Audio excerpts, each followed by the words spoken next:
Good morning, and welcome to the Ericka Redic Show. This week, we're going to start with some statistics. According to the 2020 U.S. Small Business Administration State Profile, Vermont has 78,759 small businesses. They employ 157,322 people. That's 61% of the state's workforce. Companies with fewer than 20 employees created the largest percentage of new jobs, and Vermont has one of the highest rates of entrepreneurship and small business ownership in the nation. These businesses may be small, but they are the economic engine for the state of Vermont.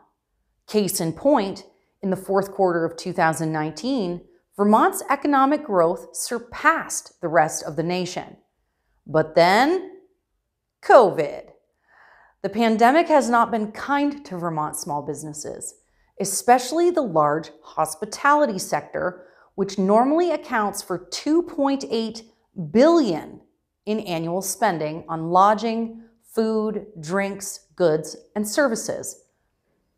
With the state of emergency restrictions, by April 2020, unemployment in Vermont was 15.6%, almost a point above the national average. The pandemic caused small business owners to rethink how they do business. Some had to make infrastructure changes like adding plexiglass barriers and establishing traffic flows. They also coped with customer capacity limits and ramped up their online presence to compete with larger, more established businesses. Unfortunately, many others were forced to shut down permanently because implementing safety protocols were too costly. Vermont's small businesses have defined the look and feel of our downtowns and community centers. Yet the consequences of this pandemic have dramatically transformed many into ghost towns. The Ethan Allen Institute reports that 1 in 4 Vermont businesses were closed for at least one day due to restrictions from the pandemic. That's the 4th worst rate in the nation. With all that in mind, one would think that Vermont state legislature would be careful not to pass new laws that would further damage the delicate economic ecosystem or increase the cost of living. Well, if you thought that, you would be wrong.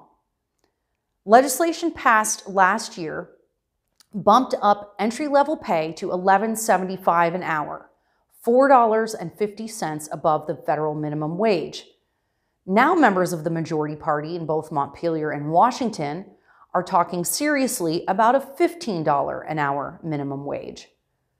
Last year, Governor Phil Scott vetoed a bill that would have given 12 weeks paid time off to care for a newborn and 8 weeks paid time off to care for other family.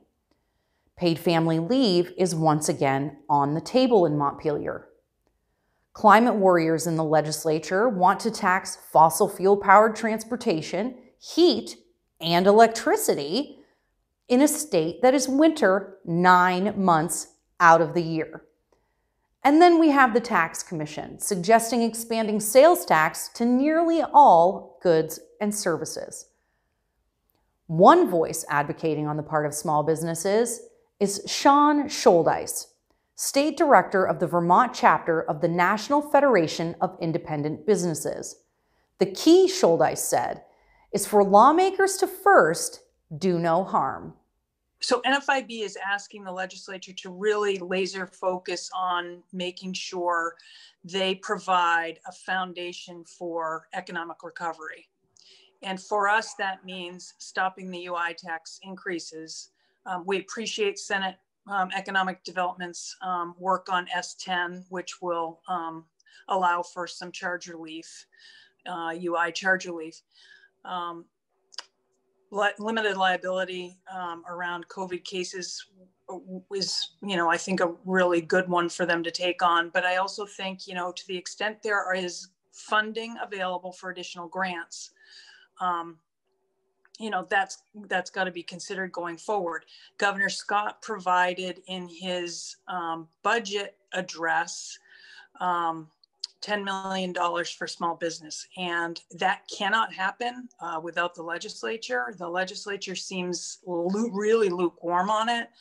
It's money that's been left in the FY21 budget. It will have been left in the FY21 budget. He's dedicating $10 million to small business, and we really need the legislature to act on that. Senate Economic Development Committee is debating S10, which would stop increases to unemployment insurance tax paid by employers. They weren't responsible for the forced layoffs or the depletion of the state's unemployment tax. Some business owners are too afraid to reopen because of potential liability. NFIB suggests granting businesses protection from legal challenges related to COVID-19, assuming they have followed all of the state and CDC precautions. So if a business owner has done everything they possibly can do to abide by the guidance that's been issued by the Scott administration or the CDC or both, if they've done everything they could possibly do, they should have some protection put in place from lawsuits that resulted in a COVID infection. Shouldice urges the legislature to pass Governor Scott's proposal for economic recovery grants to businesses that did not receive federal or state aid.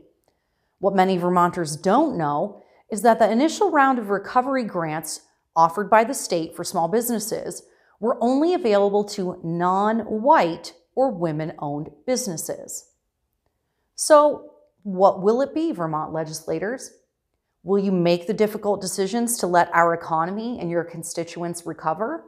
Or will you continue to let crony capitalism, government overreach, and identity politics win the day? Let's hope your neighbors are paying attention and vote their values in this year's coming elections. Thank you, and we'll see you next week.